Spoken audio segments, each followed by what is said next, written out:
चतुर्भुजो जगन्नाथः कण्ठशोभितकौस्तुभः पद्मनाभो देवगर्भश्चन्द्रसूर्यविलोकनः जगन्नाथो लोकनाथो नीलाद्रीशः परो हरिः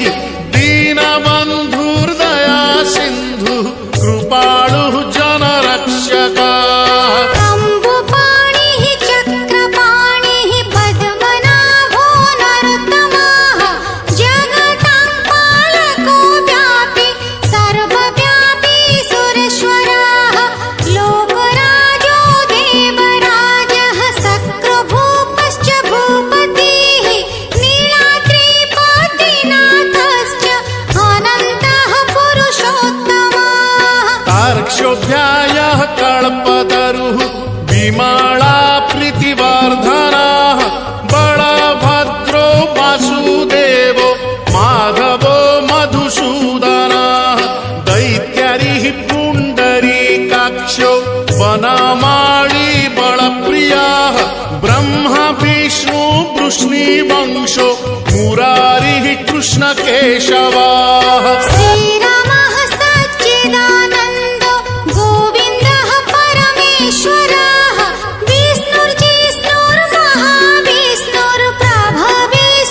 विष्णुर्जिष्णुर्महाविष्णुर्प्रभविष्णुर्महेश्वरः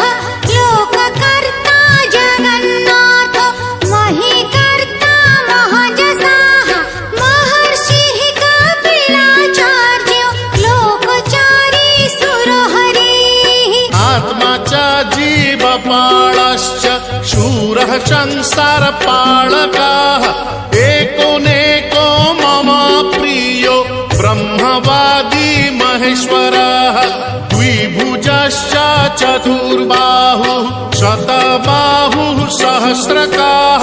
पद्मपत्र विशालाक्षः पद्मगर्भ परो हरिः पद्महस्तो देवपालो दैत्यरी दैत्यनाशनः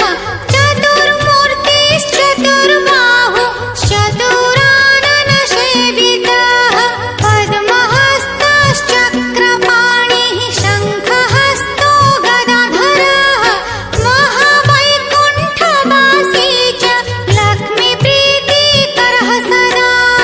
विश्वनाथः प्रीतिदश्च सर्वदेवा प्रियङ्करः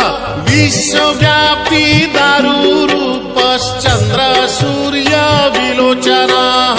गुप्तगन्धोपलब्धिश्च तुलसी प्रीतिवर्धनः जगदीशः श्रीनिवासः श्रीपतिः श्रीगदाग्रजः सरस्वती मूलाधारः शिवशः श्रीदयानिधिः प्रजापतिः भृगुपति भार्गवो नीलसुन्दरः योगमाया गुणारूपो जगज्योनीश्वरो हरिः आदित्यः प्रलयोद्धारी आदौ संसारपालकः कृपाविष्टः पद्मपाणि रमूर्तिर्जगदाश्रयः पद्मनाभो निराकारः निर्लिप्तः पुरुषोत्तमः कृपाकारः जगद्व्यापी श्रीकरः शङ्खशोभितः समुद्रकोटिगम्भीरो देवता प्रीतिदः सदा सुरपतिर्भूतपतिर्ब्रह्मचारी पुरन्दरः आकाशो वायुमूर्तिश्च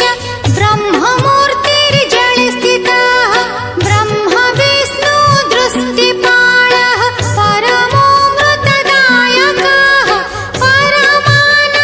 परमानन्दसम्पूर्णः पुण्यदेहः परायणः धनी च धनदाता च धनगर्भो महेश्वरः पाशपाणिः सर्वजीवः सर्वसंसाररक्षकः देवकर्ता ब्रह्मकर्ता वसिष्ठो ब्रह्मपालकः जगत्पतिः सुराचार्यो जगद्व्यापी जितेन्द्रियः महामूर्तिर्विश्व